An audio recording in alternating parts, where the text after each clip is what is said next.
Assalamualaikum warahmatullahi wabarakatuh. Alhamdulillah alladzi arsala rasulahu bil huda wa dinil haqq liyudhhirahu 'ala dini kullihi walau karihal musyrikun. Asyhadu an la ilaha illallah wahdahu la syarika lahu lahul mulku wa lahul hamdu wa huwa 'ala kulli syai'in qadir.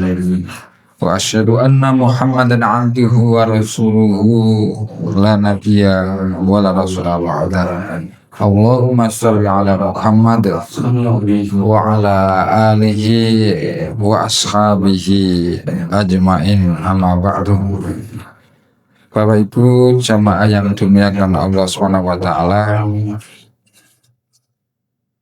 mari terus bersyukur kepada Allah Subhanahu wa taala karena yang berhak kita puji adalah Allah Subhanahu wa taala dan yang menguasai alam semesta ini, yang telah memberikan nikmat karunia kepada kita semuanya. Mudah-mudahan hadir kita di majelis ilmu Masjid Hidayatullah membawakan keberkahan untuk kita semuanya dan digolongkan oleh Allah Subhanahu wa taala termasuk hamba yang bersyukur kepada Allah Subhanahu wa taala. Amin ya rabbal alamin. Para jamaah yang dimuliakan oleh Allah, kita pada bab selanjutnya tentang perbuatan yang diperbolehkan di dalam sholat, walaupun tidak termasuk di antara rukun sholat apa saja yang diperbolehkan. Di antaranya adalah hadis nomor 240 dalam kitab Bulughul Maram ini. Bismillahirrahmanirrahim. Wa an Abi Qatadah radhiyallahu anhu qala karena ana sapa Rasulullah sallallahu alaihi wasallam yusolli sholat sapa Kanjeng Nabi, wa huwa utai Kanjeng Nabi iku hamilun gendong Umamah binta Zainab, gendong cucune ingkang asmine Umamah, putrinipun Zainab. Fa idza sajada mongko nalikane sujud sapa Kanjeng Nabi, wa ta'aha nyeleh sapa Kanjeng Nabi ha ing Umamah. Nyeleh niku ndekek, meletakkan. Siji kali nyeleh. Nah, nyeleh niku pinjam, iki nyeleh meletakkan. Nah, wa idza qala halikane jumeneng sapa Kanjeng Nabi, ngatek sapa Kanjeng Nabi, hamalaha gendong sapa Kanjeng Nabi ha ing Umamah. Tafaqun alai, Bukhari Muslim, wal Muslim non kedue Muslim. Wa huwa utawi Kanjeng Nabi iku ya ummu ngimami sapa Nabi an-nasa ing manungsa fil masjidi ing dalam masjid. Hadis dari Abi Qatadah menjelaskan bahwa suatu ketika, jadi tidak tiap hari, suatu ketika Rasulullah itu menggendong cucunya yang bernama Umamah, putrinya Zainab, dalam keadaan sholat. Nah, kita harus mengenal dulu siapa Umamah ini, cucu Rasulullah. Mungkin panjenengan mengenal cucu Rasulullah sinten Allah, Hasan, Husain. Itu yang paling terkenal. Tapi ada cucu Rasulullah dari putri Rasulullah yang bernama Zainab. Putri Rasulullah itu pinten Bu? Putri ini, putranya berapa, putrinya berapa? putrinya 4, putranya 3. Putrinya Rasulullah jenenge sinten mawon? Urut. Nah iso urut tak kaya dia sampe. Sinten? Ya, kalau diurut dari semuanya, satu niku Qasim. Sehingga Rasulullah dijuluki dengan atau kunyahnya Abul Qasim. Yang kedua, ini adalah Zainab ini. Ya. Yang ketiga, yang dinikah oleh Utsman, dua-duanya, ya sinten asmane? Ruqayyah kalian Ummu Kulsum. Ya, kemudian yang keempat sinten? Fatimah. Ya. Kemudian Ibrahim dan Abdullah. Dari putra putri Rasulullah, ya, yang lahir bukan dari rahim Khadijah, ya. Yang lahir dari rahim Khadijah itu Abul Qasim, Zainab, Ruqayyah, Ummu Kulsum, ya, kemudian Abdullah. Al-Ibrahim itu dari Maria Qibtiyah. Ya. Semuanya meninggal dunia ya sebelum Rasulullah wafat kecuali Fatimah. 6 bulan kemudian setelah Rasulullah wafat, ini Fatimah meninggal dunia. Ya. Yang kita kenal yang mempunyai putra ini hanya Fatimah. Ternyata ya dalam riwayat yang lain, ya, di sini disebutkan Zainab putri Rasulullah, ya, ini juga punya anak menikah dengan Abu As bin Rabi. Ini punya 1 putra dan 1 putri. Putranya bernama Ali, kemudian putrinya bernama Umamah. Ya. Umamah inilah cucu pertama putri Rasulullah yang pernah digendong oleh Rasulullah ketika sholat. Kalau Hasan dan Husain ya juga diajak oleh Rasulullah sampai kemudian ya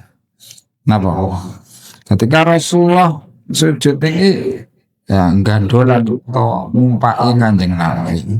Ya. Ini membuktikan bahwa pendidikan untuk putra putri kita mengenalkan kepada masjid itu sangat penting. Ya. Suatu saat ketika kita kenalkan kepada masjid anak-anak kita, ini masih kemudian teringat terus.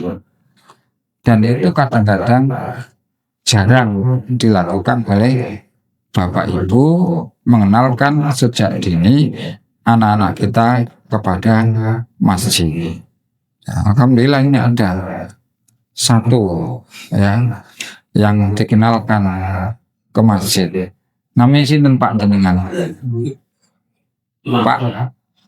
Pak Mahmud. Alhamdulillah ya. Mengenalkan putranya ke masjid. Ini berhak mendapat hadiah dari takmir ya. Ini penting diberikan apresiasi kepada orang tua yang membawa anaknya ke masjid walaupun tidak setiap hari, karena suatu ketika Rasulullah ini pernah menggendong Umamah. Jadi putranya Zainab itu putra bernama Ali, putrinya bernama Umamah. Pernikahan dengan Abu As bin Rabi itu. Ya. Umamah inilah para jamaah yang dimuliakan oleh Allah nanti dinikah oleh Ali bin Abi Thalib setelah Fatimah meninggal dunia. Jadi kalau dihitung dari jarak ini sangat jauh sekali ya, antara Ali dengan Umamah. Ali ini posisinya menantu Rasulullah ya. Ketika putrinya meninggal dunia Fatimah itu, Ali menikah dengan cucunya Rasulullah, yaitu Umamah. Nah, berarti pernah nonton ini antara Ali kalian Umamah. Ya, Umamah itu putrine Zainab dulure Fatimah, ponakan. Jadi keponakannya sendiri itu dinikah oleh Ali bin Abi Thalib. Ya, adik ponakan dari, bukan dari dia tapi dari ya istrinya tadi. Ya, ini bulat mawar. Nah, dari pernikahan Umamah itu lahir ya dua putra yang bernama Muhammad dan juga Awan ya, Awan atau Awan. Ini silsilah dari ya, keluarga Rasulullah Shallallahu Alaihi Wasallam ya. Yang dimaksud dengan Umamah ini adalah cucu Rasulullah dari putri beliau yang bernama Zainab. Ini Zainab tadi putri keberapa tuh? Putri yang pertama ya. Qasim, kemudian Zainab. Berarti Zainab itu putri yang pertama. Putri keempatnya Rasulullah sinten? Fatimah. Ini harus kita kenal ya, ahlu bait atau keluarga Rasulullah Shallallahu Alaihi Wasallam. Kadang-kadang dereng semerah sopo putra putrine Kanjeng Nabi sampai kemudian kepada cucunya. Inilah rahasia yang diberikan oleh Allah Subhanahu Wa Taala. Kenapa putra Rasulullah itu dipanggil oleh Allah ketika masih dalam keadaan anak-anak atau masih balita ya. Ini supaya memutus tali nasab ya, karena nasab itu dikaitkan atau digantungkan kepada putra atau kepada bapak ya. Kalau nanti ada nasab dari putra Rasulullah, nah ini nanti akan ada lagi nabi yang lain dari keturunan Rasulullah, karena Rasulullah itu adalah nabi yang terakhir. Jadi kalau misalnya ada habaib dan sebagainya, itu bukan dari putra Rasulullah tapi adalah dari ya niku ya lahir dari putrinya Rasulullah Shallallahu Alaihi Wasallam. Ya, nah ini rahasia yang diberikan oleh Allah ya, bukan dari putra maupun putrinya, tetapi dari cucu Rasulullah Shallallahu Alaihi Wasallam. Sehingga setelah Nabi Muhammad, Allah memang sudah ya, mengakhirkan kenabian dan kerasulan itu kepada Rasulullah Shallallahu Alaihi Wasallam. Inilah yang pernah digendong oleh Rasulullah, di antaranya yang dibawa ke masjid Rasulullah Umamah, putrinya Zainab, termasuk Hasan dan Husain juga demikian ke masjid. Nah, ini perlunya regenerasi untuk kita semuanya, membawa anak kita mengenal kepada masjid, jangan kalah dengan mereka yang meregenerasi ya, menjadikan generasi berikutnya ini walaupun tidak ya untuk hal-hal yang bersifat ibadah.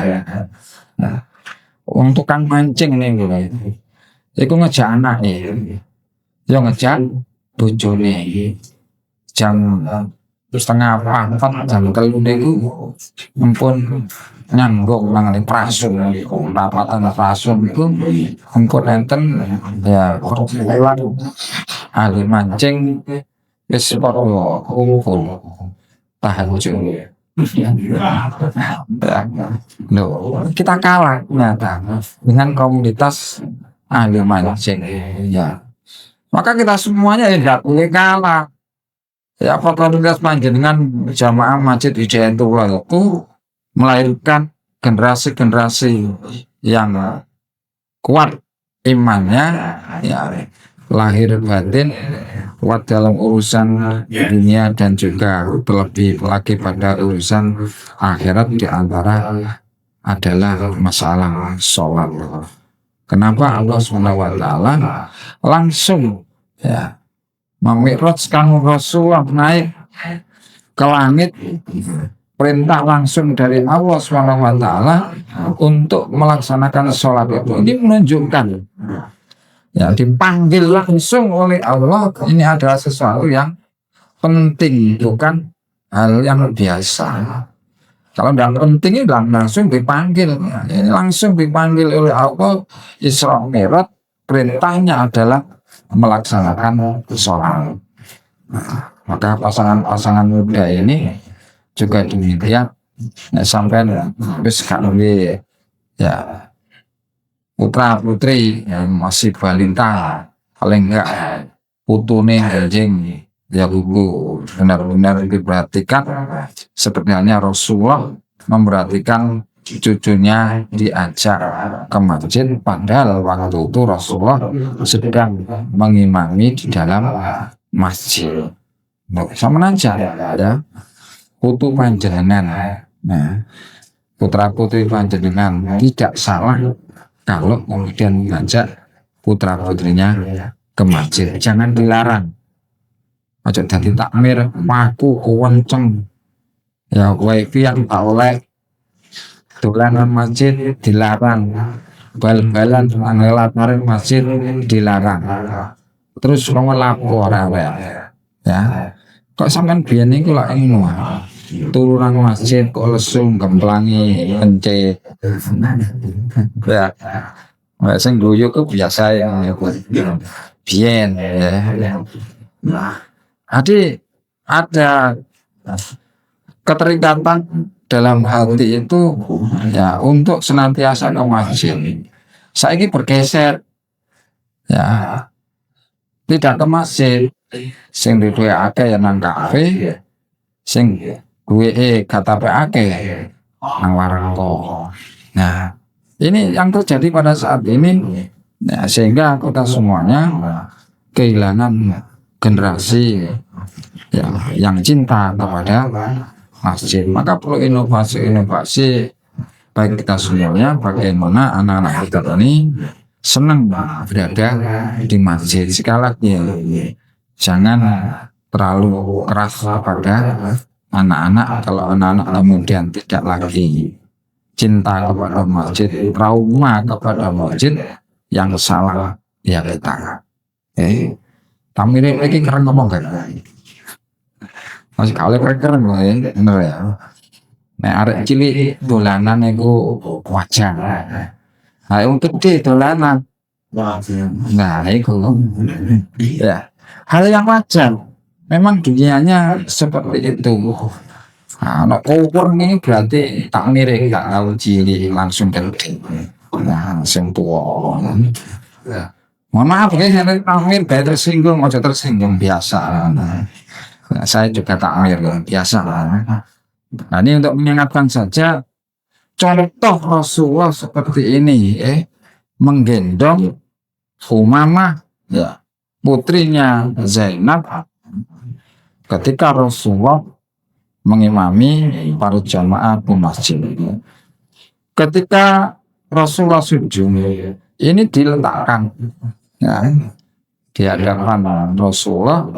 Kemudian ketika bangun kembali ya dari sujud, ya diambil kembali oleh Rasulullah digendong. Maka sudah saya sampaikan kemarin, ada gerakan-gerakan yang diperbolehkan walaupun itu bukan rukun di dalam sholat. Nanti ada gerakan sholat yang tidak termasuk gerakan rukun sholat. Nah, bisa wajib, bisa mubah, sunnah, mubah, makruh, bahkan bisa menjadi haram. Melihat kondisi yang terjadi atau yang dilakukan oleh seseorang ketika di dalam sholat. Nah, contoh Rasulullah ini, ya, ini tidak membatalkan sholat, tidak. Ada yang wajib. Kalau tidak kita lakukan ini menjadi sesuatu yang membawa mudarat atau bahaya untuk kita. Kalau ada di depannya, nanti dalam hadis selanjutnya, aswada ini ireng-ireng luruh yang termasuk kelok jengking dan juga ular. Ini bunuh karena membahayakan. Ini diperbolehkan. Ya. Ketika ada orang lewat di depan kita, ya, kemudian kita cegat begini, ini harus kita lakukan supaya orang tidak melintasi di depan kita. Itu gerakan yang diperbolehkan, bahkan menjadi wajib kita lakukan. Ya, ini gerakan yang wajib. Ya. Kemudian ada gerakan yang disunahkan. Ketika ada di depan kita batang, maka kemudian kita masuk ke dalam sop yang depan tadi atau yang samping bergeser. Ini adalah gerakan yang disunahkan untuk menyempurnakan sop di dalam sholat. Nah, itu boleh. Ya. Nah, ini harus ketahui oleh jamaah sehingga tidak timbul kesalahpahaman. Misalnya tadi ada dicegat, ya, jangan lewat sini ya, Jadi ada yang bukan tidak paham dengan gerakan seperti itu. Ketika ada begini langsung salah. Itu terjadi, ya. Dikira ngejak salaman, ya terjadi karena apa?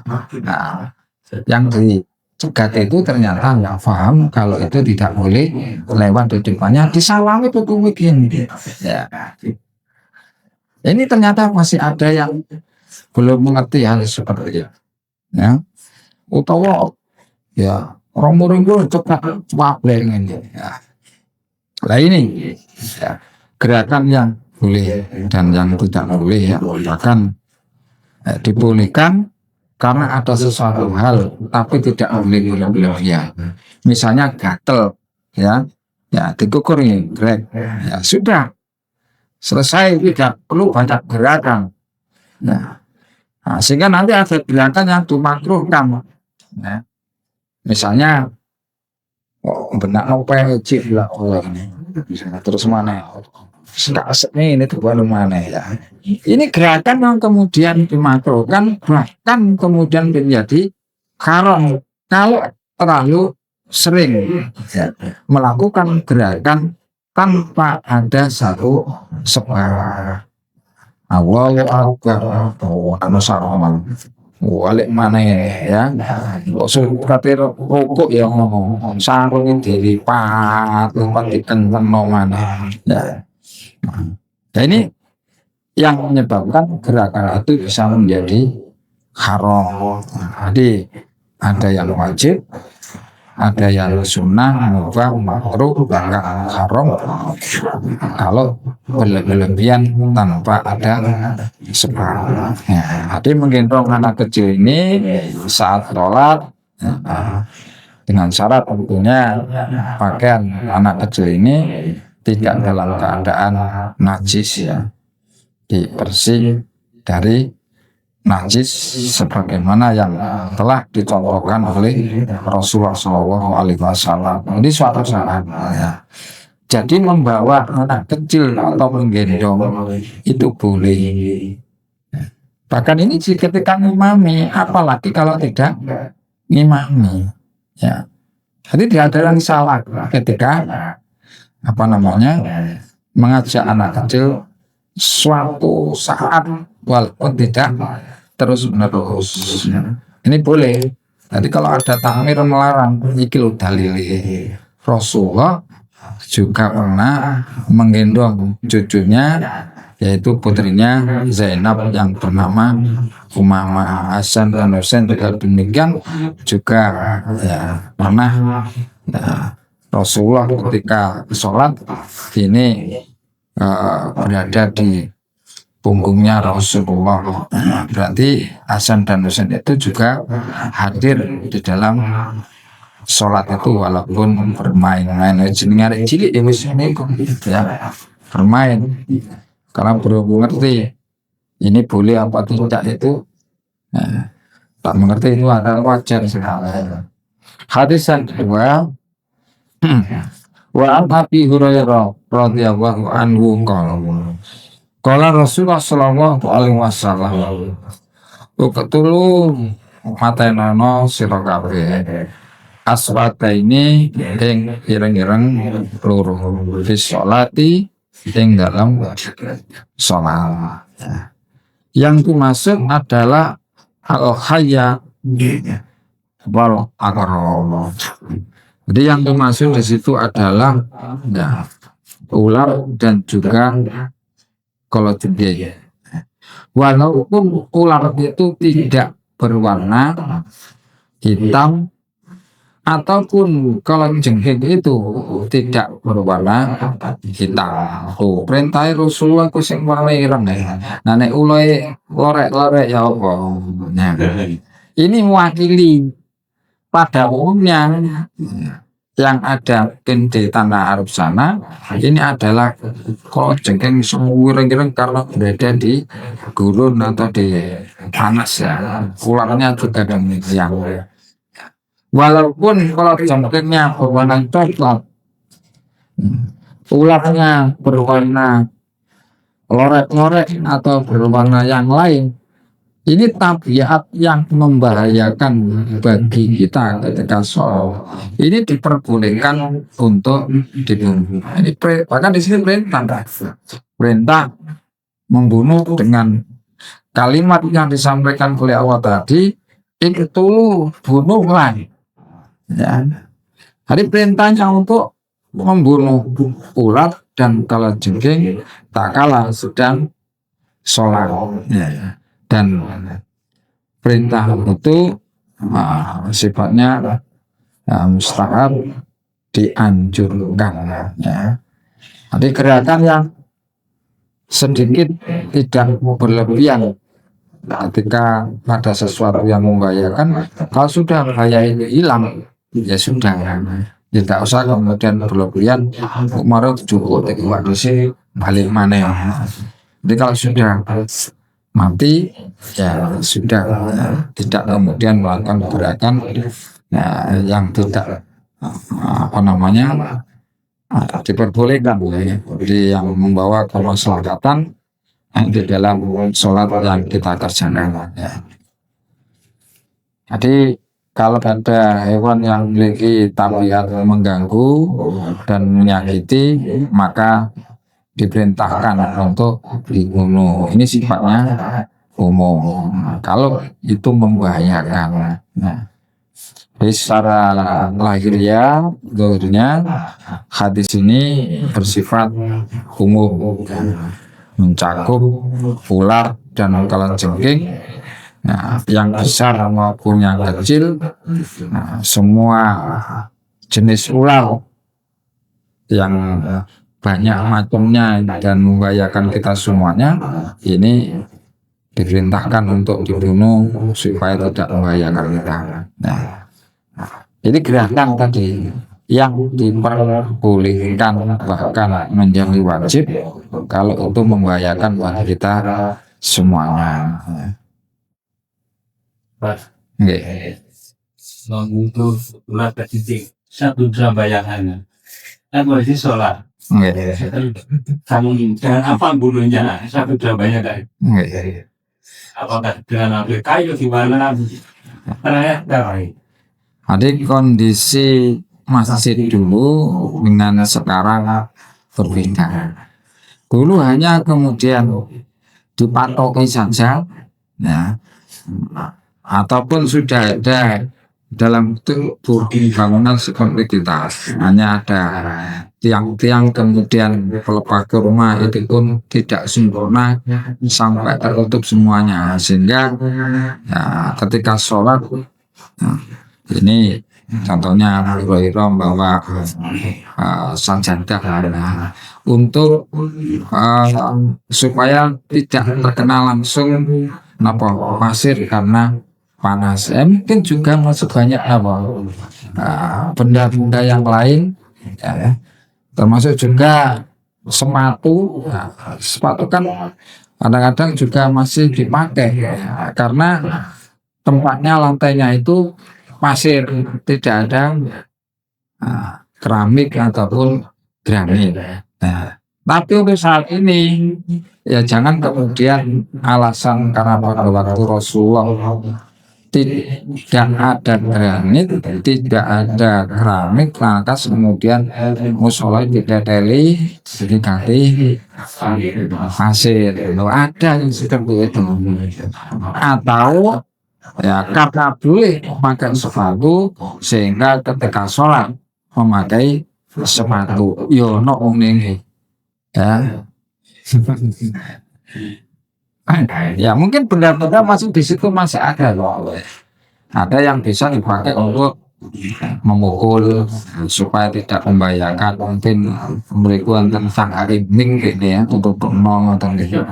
Nah, maka perlunya menjaga agar masjid itu terhindar dari hal-hal yang membahayakan. Ya tentu harus bersih. Nah, itu kondisi dulu dengan kondisi sekarang itu berbeda. Nah, boleh jadi dulu memang terbuka dan benda-benda di sekitarnya itu juga masih banyak batu maupun kerikil, sehingga nanti ada boleh menyingkirkan kerikil ketika sholat, tapi hanya cuma satu kali seret gitu aja. Yang ketika sholat di situ ini belum ada karpet, belum ada keramik di pasir begitu saja. Sehingga kalau ada hewan lewat itu ya leluasa. Nah, kalau sekarang kan bangunannya bagus, insya Allah tidak ada ulahnya asar gitu. Buatin enten kalau jengking ya mungkin juga tidak ada. Nah, ini kalau terjadi seperti itu karena melihat kondisi, mungkin bisa jadi di musola untuk masjid yang ada di tepi hutan ya masih ada seperti itu. Kalau di tempat kita kan sudah tidak ada.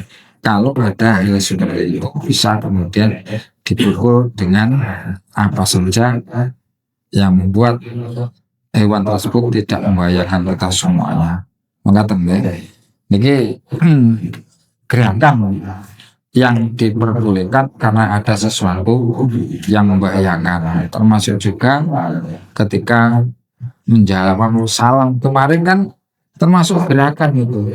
Nah, gerakan ketika menjawab salam, nah, ada sekelompok ya, ketika Rasulullah berada di Kubah, ya menjawab Nabi ketika salam itu Rasulullah membentangkan tangannya begini, atau Rasulullah dengan jari jemarinya, ya, mungkin dalam arti satu kemarin dengan tangannya dan juga dengan jari jemari atau dengan isyarat Rasulullah Shallallahu Alaihi Wasallam yang bisa dikenali oleh mereka yang telah salam kepada Rasulullah Shallallahu Alaihi Wasallam. Nah, ini gerakan yang diperbolehkan. Nah, hadis selanjutnya yang keempat tentang ya, hukum melintas di depan orang yang sedang sholat. An Abi Juhaim Ibnu Haris radhiyallahu anhu Qala Rasulullah sallallahu alaihi wasallam, lau ya'lamu lamun weruh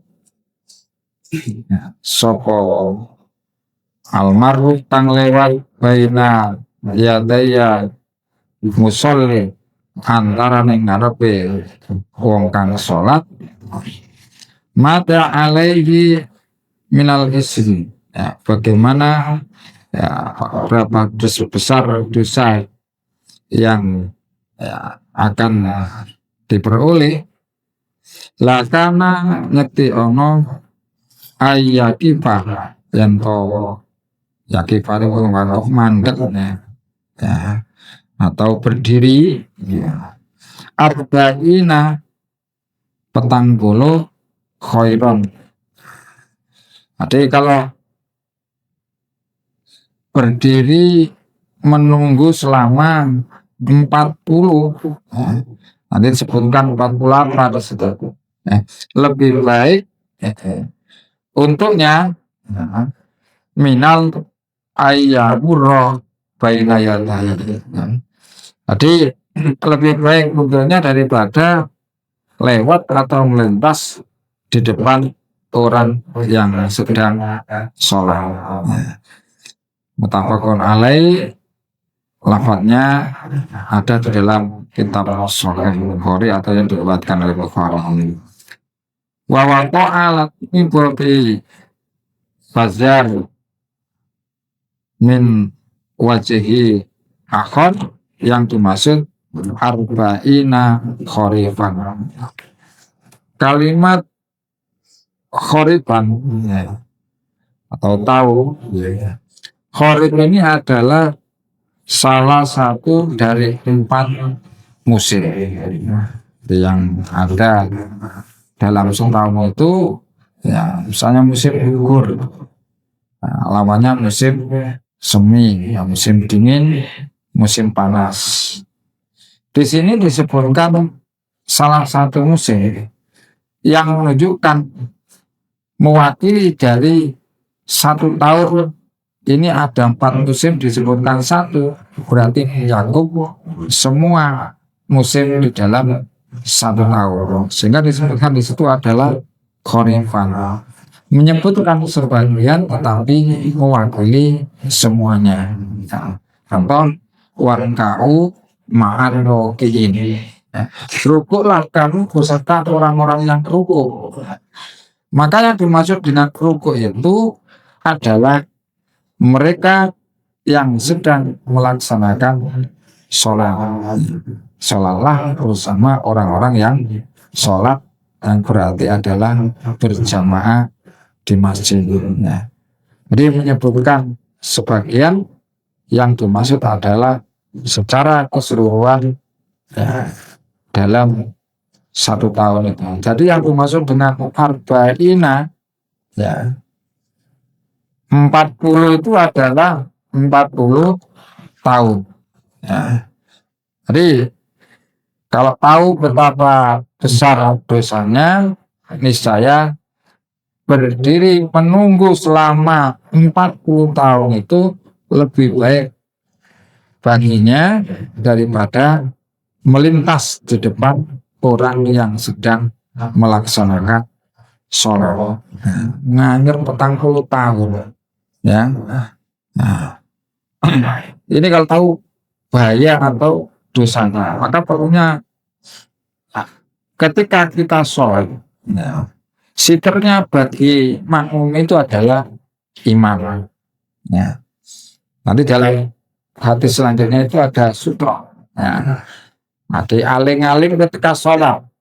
Nah, maka perlu ya, mengamankan bagaimana ketika kita sholat sunnah itu atau sholat yang lain tidak ada orang yang lewat.